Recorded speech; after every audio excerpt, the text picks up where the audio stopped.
नमस्कार, HNN 24/7 देख रहे हैं आप। मैं हूं मनीष कुमार वर्मा। हमारे खास प्रोग्राम सौभाग्यम में आप सभी का बहुत बहुत स्वागत है। दोस्तों, हम सौभाग्यम का ये स्पेशल एपिसोड यानी कि सावन पर लेकर आए हैं। उसी पर हम चर्चा कर रहे हैं, सावन के बारे में जान रहे हैं, शिव भगवान के बारे में जान रहे हैं। और हमारे साथ स्टूडियो में लगातार कोई ना कोई मेहमान बना रहता है। कोई अध्यात्म गुरु, कोई टैरो कार्ड रीडर, कोई एस्ट्रोलॉजर हमसे बना रहता है, जुड़ा रहता है, जो आपको सावन के महत्व के बारे में बता रहा है। और ये बहुत ज़रूरी हो जाता है क्योंकि सावन का महीना हम सभी के लिए, हम सभी सनातनी के लिए, हम सभी हिंदू धर्म के लोगों के लिए बड़ा खास है। तो कल की चर्चा को एक बार फिर से हम आगे बढ़ाते हैं। हमारे साथ एक बार फिर से मंजुली चंद्रा जी जुड़ चुकी हैं। मंजुली चंद्रा जी, बहुत बहुत स्वागत है चैनल में आपका। मंजुली चंद्रा जी, सवाल पर जाएं, राशियों पर जाएं, उससे पहले हम चाहेंगे कि आप ज़रा दर्शकों को आज का पंचांग बता दें। जी, आज 8 जुलाई का पंचांग मैं अपने दर्शकों को बताना चाहती हूँ। आज तिथि है षष्ठी, पक्ष चल रहा है कृष्ण पक्ष श्रावण मास का, नक्षत्र है आज पूर्वा भाद्रपद और सूर्योदय सुबह 5:29 पर हो चुका है। सूर्यास्त शाम को 7:22 पर होगा। राहु काल का समय आज रहेगा 8:57 से 10:41 का। इस बीच में कोई भी शुभ कार्य ना करें। चलिए अब बात कर लेते हैं मेष राशि की। तो मेष राशि के लिए कैसा दिन रहने वाला है आज का? जी, मेष राशि वालों के लिए आज मैं बता देती हूँ। आज के दिन में इनके लिए व्यापार में बहुत अच्छी बढ़ोतरी होने की संभावनाएं हैं और छात्रों के लिए जो ये है, बहुत शिक्षा में बहुत अच्छे लाभ मिलने वाले हैं। यदि आज किसी का कोई एग्ज़ाम है, कोई टेस्ट है, कोई कंपटीशन है, तो उसमें इन्हें बहुत अच्छा आज इन्हें फ़ायदा मिलने वाला है। भगवान को नमन करके घर से निकलें। मतलब कि भगवान को नमन करके निकलिए, शिव भगवान को पूजा करके निकलिए। इससे आपका दिन शुभ होगा। और आप कोई एग्ज़ाम देने जा रहे हैं तो उसमें ज़रूर आज आपको सफलता मिलेगी। कोई भी कॉम्पिटिशन्स के एग्ज़ाम है उसमें आपको सफलता मिलेगी मेष राशि के लिए। तो मतलब आज का दिन आपका अच्छा है, बस भगवान की स्तुति करके निकलिए। वृश्चिक राशि की बात कर ले तो वृषभ राशि के लिए क्या कुछ खास है? देखिए, आज इन्हें धन लाभ प्राप्त हो सकते हैं। कार्य में थोड़ा सा इन्हें मन लगाने की ज़्यादा ज़रूरत है, मेहनत परिश्रम करने की ज़्यादा ज़रूरत है। थोड़ा मन में चंचलता रहेगी।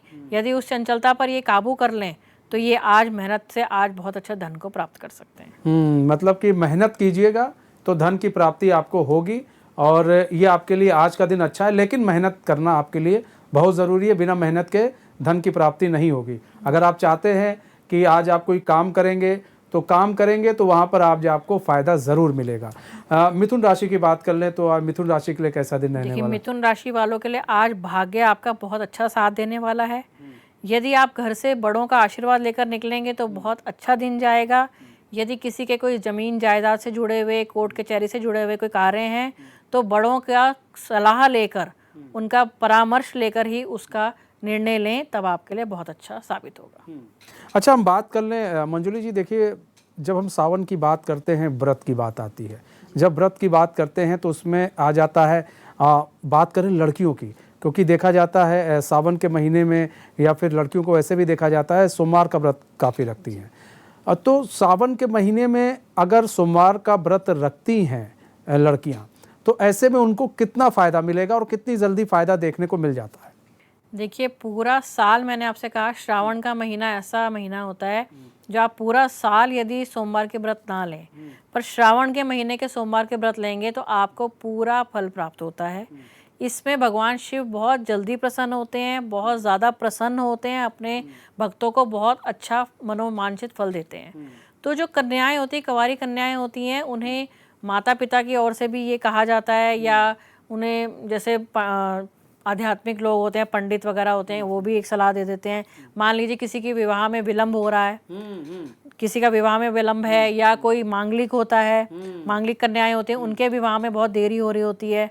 किन्हीं वजहों से मान लीजिए किसी के कुंडली में गुरु की दशा अच्छी नहीं होती, या कभी कभी शनि विलम्ब करवा रहा होता है।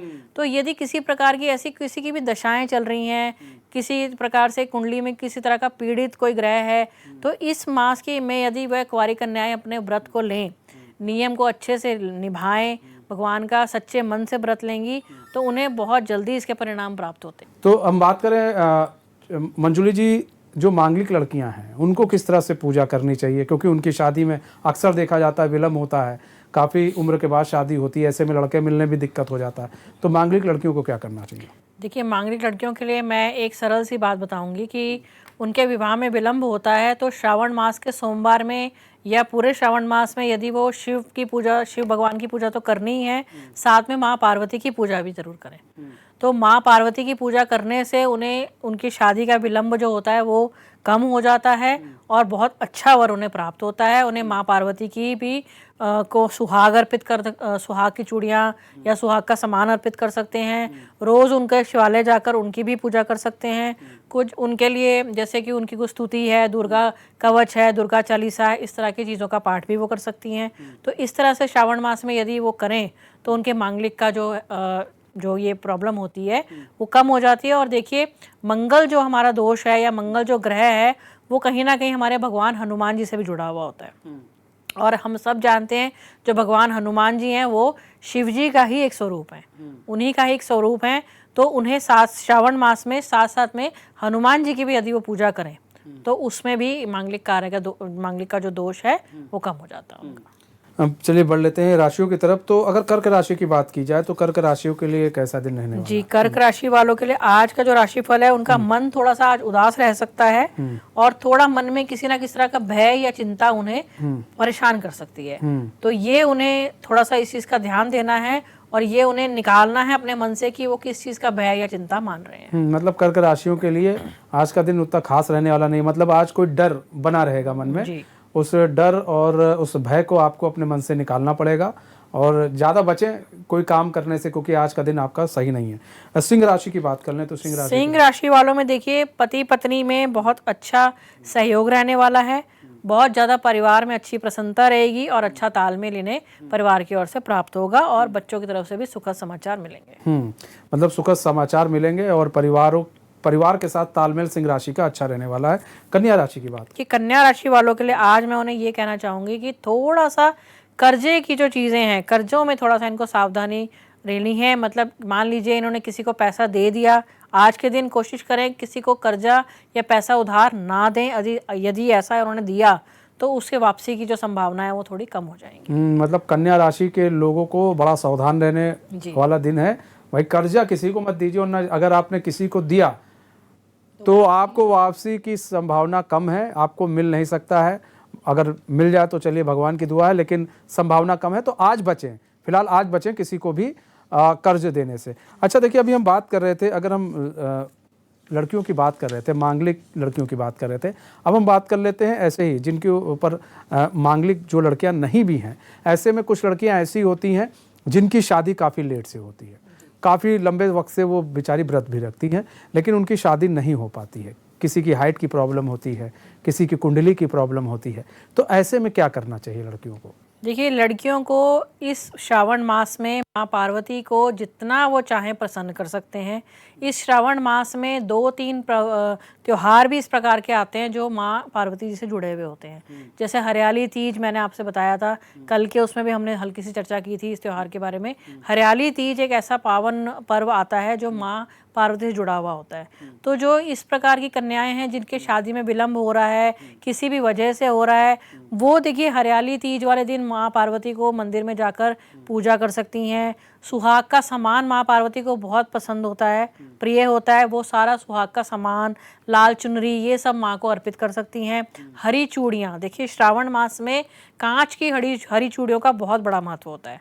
माँ पार्वती को श्रावण मास में हरा चोला, हरी चुनरी या हरी चूड़ियाँ, ये सब कुछ आप अर्पित कर सकते हैं और उनको चढ़ाने के बाद कुंवारी कन्याओं को उसे ग्रहण भी करना चाहिए। मान लीजिए वो 2-2 या 4-4, 6-6 चूड़ियाँ, हरी चूड़ियाँ हाथ में पहन सकती हैं। सुहागन जो होती हैं, शादीशुदा जो औरतें होती हैं, वो भी पूरा हरियाली तीज का देखिए वो तो व्रत भी लेते हैं और उसके बाद वो सुहाग का सामान माँ को अर्पित करते हैं। हरी चूड़ियाँ उस दिन जरूर पहनी जाती हैं। तो ये सब छोटी छोटी चीज़ें यदि कुंवारी कन्याएं भी अपने अपनाएं और माँ पार्वती को प्रसन्न करें तो उनकी ये शादी के विलंब की जो परेशानी है वो कम हो सकती है। नहीं देखिए, हमने लड़कियों की जो बात की, अगर हम बात करें लड़कों को, तो लड़कों को जैसे होता है, कई बच्चे जो होते हैं IAS PCS की तैयारी कर रहे हैं, कुछ होता है जो सरकारी नौकरी की तैयारी कर रहे हैं। ऐसे में अगर व्रत रखते हैं तो उनके लिए कितना लाभकारी सिद्ध हो सकता है ये व्रत? देखिए, लाभकारी तो सिद्ध सबके लिए होता है। लड़के यदि भगवान का, देखिए मैंने आजकल देखा है मैं मंदिर जाती हूँ रेगुलर, तो मैंने देखा है लड़कों में भी ये बहुत अच्छे संस्कार मैं आजकल देख रही हूँ। मैं थोड़ा सा हैरान होती हूँ, कई लड़के मैंने देखा है बड़े मतलब मॉडर्न टाइप के होते हैं, जो वैसे देखते हैं, देखने में वो कभी नहीं लगेगा आपको कि मंदिर भी जाते होंगे, लेकिन उनको मैंने देखा है वो कईयों का बहुत रेगुलर नियम होता है, वो जल चढ़ाते हैं, भगवान की पूजा अर्चना करते हैं। तो श्रावण मास में यदि वो जल शिवालय में चढ़ा रहे हैं, पूजा अर्चना कर रहे हैं, कुछ व्रत ले रहे हैं, तो संभवतः पक्का ही उन्हें इस चीज़ का लाभ तो पक्का मिलने वाला है। अच्छा, जैसे आपने लड़कियों के लिए बताया कि औरतों के लिए भी बताया कि जैसे माँ का श्रृंगार चढ़ाएं, पार्वती जी की भी पूजा की जाए, तो ऐसे में लड़कों के लिए क्या कुछ ऐसा विशेष होता है क्या? देखिए, लड़कों के लिए या किसी के लिए भी, दोनों के लिए ही, स्त्रियों के लिए पुरुषों के लिए, पहली बात तो भगवान शिव की या पार्वती माँ की पूजा का कोई ऐसा अंतर नहीं है। दोनों बराबरी से उसकी पूजा कर सकते हैं, उनकी पूजा कर सकते हैं। और उसमें जैसे आप पंचमा अक्षर होता है भगवान का, पंचमा जो मंत्र होता है, उसकी यदि आप माला ग्रहण करें, श्रावण मास में पंचमा मंत्र आपको पता होगा, ओम नमः शिवाय, भगवान का ओम नमः शिवाय ये जो मंत्र होता है, यदि इसकी माला आप ग्रहण कर लें साथ में, रोज अगर एक माला भी अगर आप कर लें, तो आपको इसका बहुत अच्छा महत्व और फल प्राप्त हो सकता है। तो अभी और बहुत सारी राशियां हैं, और सबसे बड़ी चीज़ ये है कि और भी कई सारे सवाल हैं, हम मंजुली जी से जानेंगे, लेकिन वक्त हो चला एक छोटे से ब्रेक का। तो कई मजे बने रहे मेरे साथ, तो देखते रहिए एशियन न्यूज़।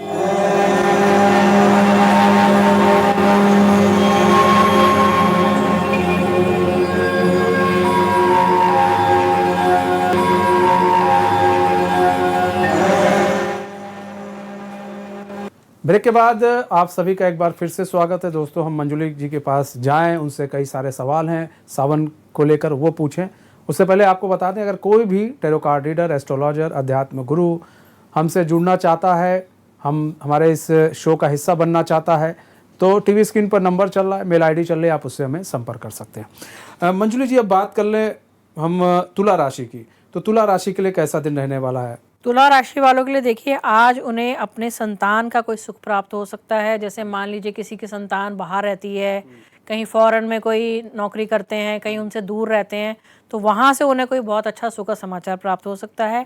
शिक्षा जो ग्रहण कर रहे हैं बच्चे, विद्यार्थी हैं, उनके लिए आज बहुत अच्छा दिन है, और इस प्रकार से उनका आज का दिन बहुत अच्छा जाने वाला है। अच्छा, हम बात कर लें वृश्चिक राशि की, तो वृश्चिक राशि वालों के लिए देखिए, आज धन लाभ के बहुत अच्छे मिल रहे हैं, उनको सफल तरीके मिल रहे हैं, और सुख सुविधा का साधन जो है वो आज उनको बहुत आसानी से खुद ही प्राप्त हो जाएंगे। मैंने उन्हें कोई इतना परिश्रम करने की भी ज़रूरत नहीं है, पूरा दिन बीतने तक, शाम तक उन्हें बहुत अच्छे साधन प्राप्त होंगे, जिससे उन्हें सुख सुविधा उनके जीवन में आ जाएंगी। मतलब सुख सुविधा के साधन आपको स्वयं प्राप्त हो जाएंगे, आपको कहीं जाने की ज़रूरत नहीं है। वृश्चिक राशि के लिए आज का दिन बहुत खास रहने वाला है। धनु राशि की बात कर लें तो देखिए, धनु राशि वालों के लिए थोड़ा सा आज दिन मैं बताऊंगी, थोड़ा सा दिक्कत भरा है। आज कोई ना कोई उनके आसपास कोई ऐसा वाद विवाद हो सकता है कि जिससे उनके मान सम्मान को ठेस पहुंच सकती है, तो उन्हें अपने मान सम्मान को थोड़ा सा आज बचाकर चलना है। कोशिश यही करनी है कि वो किसी के साथ भी किसी भी प्रकार के विवाद में ना जाए। मतलब धनु राशि के जो लोग हैं, किसी के साथ कोई विवाद ना करें। कोई ज़रूरी नहीं है विवाद करना है, आप घर में रहे ज़्यादा बेहतर है, वरना मान सम्मान को आज आपके ठेस पहुंच सकती है। अच्छा देखिए, बात कर ले मंजुली जी, सावन की बात करते हैं, तो हम बात करें कि सावन के महीने में किस तरह के ग्रंथ पढ़ने चाहिए, कौन से, स्तुति क्या करनी चाहिए जिससे भगवान खुश हों? देखिए, सबसे ज़्यादा श्रावण के महीने में तो शिव जी का ही महत्व है, माँ पार्वती का ही महत्व है। तो आप देखिए, बहुत सारे मंदिरों में या बहुत सारी जगहों में, स्थलों में हमने देखा है शिव पुराण की महिमा का गान बहुत होता है। तो शिव पुराण आप यदि घर में आपके पास है तो आप शिव पुराण को पढ़ सकते हैं। गीता का पाठ करने का भी महत्व इसमें होता है। गीता का पाठ यदि आप इस मास में करें तो भगवान विष्णु भी प्रसन्न होते हैं। भगवान के पंचमा अक्षर को, पंचमा मंत्र को यदि आप ग्रहण करें, उसकी यदि आप पूरे श्रावण मास में ये कहें कि हम एक माला या 2 माला रोज नियमित रूप से करेंगे, 108 की मनके की माला लीजिए, रुद्राक्ष की माला लीजिए, रुद्राक्ष की माला पे यदि आप इस मंत्र को जपेंगे तो इसका बहुत बड़ा फल आपको प्राप्त होता है। महामृत्युंजय जाप को आप देखिए कर सकते हैं, और या घर में आजकल तो लोगों के पास मोबाइल, ऑनलाइन सब सुविधाएं उपलब्ध हैं। महामृत्युंजय जाप को आप सुबह शाम अपने घर में चला सकते हैं। इस प्रकार की चीजें यदि आप अपने घर में करें और अपने आप में उसका वो करें तो बहुत अच्छा होता है। देखिए, बहुत सारे लोग आपस में बैठकर कीर्तन भी करते हैं। बहुत सारे मंदिरों में आप शाम के समय जाएंगे तो शिवालयों में बहुत जगह कीर्तन हो रहे होते हैं। तो इस प्रकार की चीजें पूरे श्रावण मास में यदि की जाएं तो ये मनोकामनाएं बहुत जल्दी पूर्ण करते हैं। मतलब कि अपना जो पूरा वातावरण है जी। वो शिवमय बना लीजिए जी और इसका बड़ा फल मिलता है। सुबह से लेकर शाम तक वातावरण शिवमय बना लीजिए, एक पॉजिटिव एनर्जी मिलेगी दर्शकों आपको। इससे ये होगा जो निगेटिविटी है ना वो दूर हो जाती है, पॉजिटिविटी जो है वो आपके अंदर आएगी अगर पूरा वातावरण आप शिवमय बना लेते हैं। चलिए अब बात कर लेते हैं मकर राशि की। तो मकर राशि के लिए देखिए, कैसा मकर राशि वालों के लिए आज परिवार में कोई बहुत बड़ी खुशखबरी आने वाली है। जो खुशखबरी देखिए किसी से भी जुड़ी हुई हो सकती है। जैसे हम अभी अभी बात कर रहे थे कि बेटियों का जैसे विवाह में विलंब होता है, तो हो सकता है किसी के विवाह की कहीं चर्चा चल रही हो तो उसी की बात पक्की हो जाए। तो किसी प्रकार की कोई बहुत बड़ी खुशखबरी जिसका वो बहुत टाइम से जैसे इंतजार हो रहा है, तो वो खुशखबरी उनके घर में अवश्य आएगी। तो मतलब मकर राशि के लिए अच्छा दिन है, शुभ दिन है और कोई खुशखबरी आने वाली है। जैसे अभी बताई मंजुली जी ने कि भाई जिन लड़कियों की शादी नहीं हो रही है आज हो सकता है उनकी शादी पक्की हो जाए। जो मांगलिक लड़कियां हैं उनकी शादी नहीं हो रही है, उनके लिए भी शुभ घड़ी है। आज के दिन उनके लिए भी कुछ अच्छा संकेत लेकर आ सकती है। तो मकर राशि के लिए आज अच्छा दिन है। कुंभ राशि की बात कर लें। कुंभ राशि वालों के लिए भी देखिए बहुत अच्छा दिन, उनके मन में बहुत प्रसन्नता रहने वाली है और उस प्रसन्नता के फलस्वरूप उनको कार्यों में बहुत अच्छी सफलता मिलेगी। बस उन्हें अपने मन में और दिमाग में थोड़ा संतुलन बनाकर रखना है। किसी भी चीज को दूसरे के ऊपर हावी नहीं होने देना। ये नहीं कि मन की चंचलता बढ़ जाए या दिमाग की सोच बढ़ जाए। उन चीजों को थोड़ा सा अगर आप अपने सामंजस्य में रखेंगे तो आपको बहुत अच्छी कार्यों में आज सफलता मिलेगी। अब आखिरी राशि की बात कर ले, मीन राशि की। तो मीन राशि के लिए कैसा दिन है? मीन राशि वाले आज किसी विशेष चीज पर बहुत अच्छा खर्च करने वाले हैं। हो सकता है आज आपका बहुत समय से कोई प्लान चल रहा हो किसी अच्छी चीज को खरीदने का, कोई गाड़ी खरीदने का, कोई अच्छी चीज घर में बड़ी चीज खरीदने का, तो उस पर वो आज उनका डिसीजन फाइनल होने वाला है और बहुत अच्छा खर्च होने वाला है। मतलब मीन राशि के लिए खर्चे वाला दिन है। गाड़ी घोड़ा ये सब आप खरीद सकते हैं आज के दिन, तो अच्छा दिन रहने वाला है। अच्छा, बात कर ले मंजुली जी कि लड़कियों को कौन कौन से रंग की चूड़ियां पहननी चाहिए? सावन के महीने में बड़ा खास होता है, लड़कियां हों औरतें हों, उनको किस किस रंग की चूड़ियां पहननी चाहिए? देखिए, श्रावण के महीने में तो हरा रंग सबसे ज़्यादा जो होता है वो महत्वपूर्ण होता है। उसके पीछे भी एक कारण है कि हरा ही क्यों।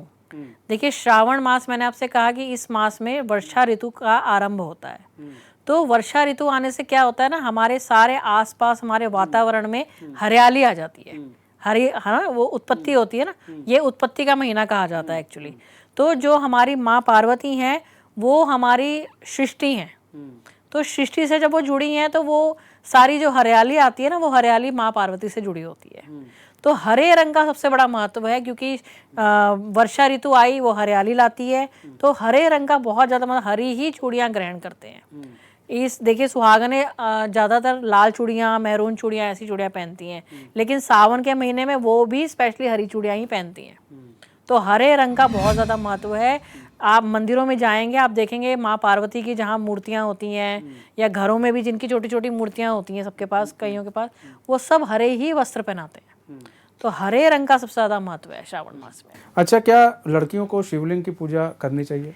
देखिए, इसमें लड़कियों को या स्त्रियों को शिवालय में कहते हैं शिवालय को छूना चाहिए या नहीं, पूजा करनी चाहिए नहीं, इस पे थोड़ा थोड़ा अलग अलग, देखो सबका ज्योतिषाचार्यों का या आध्यात्मिक गुरुओं का अलग अलग पक्ष है।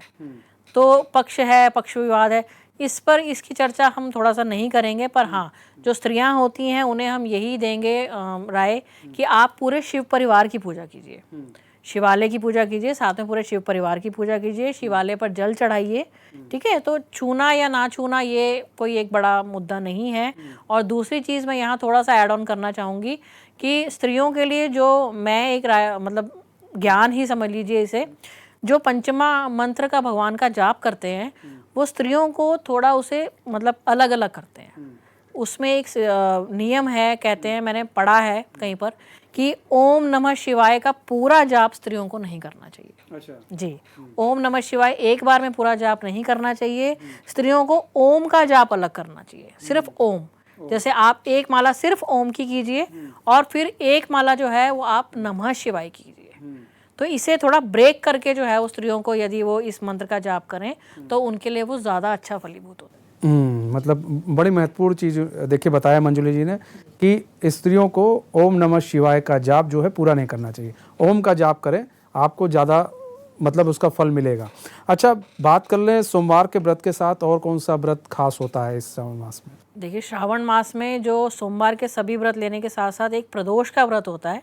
प्रदोष का व्रत भी अवश्य ही ग्रहण करना चाहिए, चाहे स्त्री हो चाहे पुरुष हो, कोई भी हो, वो प्रदोष का व्रत अवश्य ही ग्रहण कर सकते हैं। और प्रदोष के व्रत की जो पूजा होती है वो सायंकाल के समय होती है, जो गोधूली बोलते हैं ना, जो उनको जानकारी होगी, गोधूली का समय बोलते हैं, एक शाम को होता है जब दोनों समय हमारे मिल रहे होते हैं। उस समय ये प्रदोष के व्रत की पूजा का नियम होता है। अच्छा, सत्संग का क्या महत्व होता है? सत्संग का देखिए बहुत बड़ा महत्व होता है। जब हम कुछ लोग पॉजिटिव एनर्जीज लेके बैठ जाते हैं, भगवान का भजन कीर्तन करते हैं, तो वहाँ पर कुछ ऐसी वाइब्रेशंस अपने आप क्रिएट होती हैं कि जो बहुत अच्छी हमारे अंदर ऊर्जा भरती हैं, पॉजिटिव एनर्जीज आती हैं। तो भजन कीर्तन भी देखिए हर किसी का अपना अपना तरीका होता है भगवान को पूजने का। कुछ लोग मंत्रों का उच्चारण करना बहुत अच्छा मानते हैं, कुछ पुराणों को पढ़ना बहुत अच्छा मानते हैं, और कुछ भजन कीर्तन करना बहुत अच्छा मानते हैं। तो आप किसी भी रूप में कीजिए, बस भगवान का स्मरण कीजिए, चिंतन कीजिए और ये भजन कीर्तन कीजिए, आपको पॉजिटिव एनर्जी पक्का मिलेगी। अच्छा, ये जो भजन कीर्तन की बात कर रहे हैं, जैसे ये मंदिरों में हो जाता है, लेकिन घर में कैसे किया जाए भजन कीर्तन? इसके लिए क्या मतलब पंडितों को बुलाना जरूरी है या फिर घर के परिवार के लोग? घर में भी हम हमारे तो आस पड़ोस में हम घरों में भी बैठ के करते हैं। देखिए, लेडीज जो होती है ना, उन्हें भजन कीर्तन करने का बहुत शौक होता है। तो आप छोटे छोटे जगहों में जाएंगे, आप देखेंगे छोटी छोटी लेडीज की मंडली बनी रहती है। तो वो लोग क्या होता है, उनका नियम होता है, चाहे नवरात्रों में देखिए आप, चाहे ये श्रावण में देखिए, किसी भी जगह टाइम में देखिए, वो जो मंडलें उनकी बनी हुई होती है ना, वो एक एक के घर में जाकर रोज कीर्तन करते हैं। तो उससे क्या होता है, हर एक के घर में बहुत अच्छी पॉजिटिव एनर्जीज, वाइब्स क्रिएट होती हैं। तो वो ऐसा कोई जरूरी नहीं है आप पंडित जी को ही बुलाइए। पंडित जी तो पहली बार देखिए भजन कीर्तन नहीं करवाएंगे, वो आपसे पूजा पाठ करवाएंगे। तो आप पूजा पाठ के लिए जरूर पंडित जी को बुला सकते हैं, लेकिन भजन कीर्तन के लिए आप अपना बैठिए और गाइए और कीजिए आपस में बस। अच्छा, हम जब शिवलिंग की बात करते हैं तो शिवलिंग पर जैसे हम बेलपत्र चढ़ाते हैं, कुछ चीजें हैं तो हम चढ़ाते हैं, धतूरा चढ़ाते हैं, उसको चढ़ाने की विधि क्या है, सही विधि क्या है? देखिए, विधि तो उनकी यही होती है कि बेलपत्री को, मैंने आपसे बताया कि बेलपत्री पे उनका जो सीधा साइड होता है उस पे आपको चंदन का तिलक अवश्य ही लगाना चाहिए। अच्छा, बेलपत्री बिना चंदन के कभी नहीं चढ़ानी है। और एक मैं नियम और बताऊंगी कि क्या होता है, मंदिरों में जैसे बेलपत्री के पेड़ होते हैं, तो क्या लोग क्या करते हैं, सारी बेलपत्री तोड़ देते हैं। तो ऐसा नहीं करना चाहिए। कुछ जैसे तोड़ी हुई होती हैं, उन्हें भी यदि आप दोबारा गंगा जल से धो लें या सादे पानी से भी धो लें, दोबारा उसे आप फिर से चंदन लगा के उससे दोबारा अर्पित कर सकते हैं। मान लीजिए एक किसी ने चढ़ाई हुई है, उन्हें ही आप ले लीजिए और उसके दोबारा धोकर फिर से उस पर तिलक लगा के आप चढ़ाएंगे, उसका भी उतना ही महत्व है। ऐसा नहीं हम सोच सकते कि वो एक ने चढ़ा दी तो हम नहीं चढ़ा सकते, क्योंकि हमें देखिए थोड़ा अपने वृक्षों का भी ध्यान रखना है, हमने पर्यावरण का भी ध्यान रखना है। तो इतने सारे भी बेलपत्री नहीं तोड़ देने हैं कि वो पेड़ खाली हो जाए, ऐसा नहीं करना है, थोड़ा उसका भी ध्यान रखना है। तो इसका एक महत्व अलग होता है। बेलपत्री आप चढ़ाइए, धतूरा चढ़ाइए। धतूरा आप देखिए खाया नहीं जाता है, वो थोड़ा सा जहरीला होता है, वो भगवान को ही अर्पित होता है। और उसके बाद भांग भी चढ़ती है भगवान को, भांग भी भगवान को बहुत प्रिय होती है। तो ये सब चीजें भगवान को हम चढ़ाते। बेर आप देखिएगा, श्रावण मास में ही बेर का फल आपको प्राप्त होता है, वैसे पूरा साल नहीं होता है। तो वो भगवान शिव को बहुत प्रिय होता है। ये सब चीजें आप भगवान को चढ़ाइए, उसका बहुत अच्छा महत्व होता है और बहुत अच्छा फल मिलता है। तो मंजूरी जी, बहुत बहुत धन्यवाद एक बार फिर से हमारे साथ जुड़ने के लिए। और देखिए, सावन के महीना चल रहा है और हम स्पेशल सौभाग्यम स्पेशल सावन हम आपको दिखा रहे हैं। और सबसे बड़ी चीज़ ये है कि हमारे जितने भी यहाँ पर लोग आ रहे हैं, मेहमान आ रहे हैं, जो जुड़ रहे हैं, वो सावन की हर एक बारीकी से चीज़ें आपको बता रहे हैं, जिससे आप समझिए, सावन के महत्व को समझिए। हिंदू धर्म के लोग, सनातनी लोग इसको समझें, और भी धर्म के लोग हैं उनको इसको समझना चाहिए कि सावन का महीना हमारे लिए क्यों बड़ा खास है और क्यों बड़ा पवित्र है। बहरहाल, हमारे इस खास पेशकश में आज बस इतना है। मुझे दीजिए इजाज़त और देखते रहिए सौभाग्यम। नमस्कार।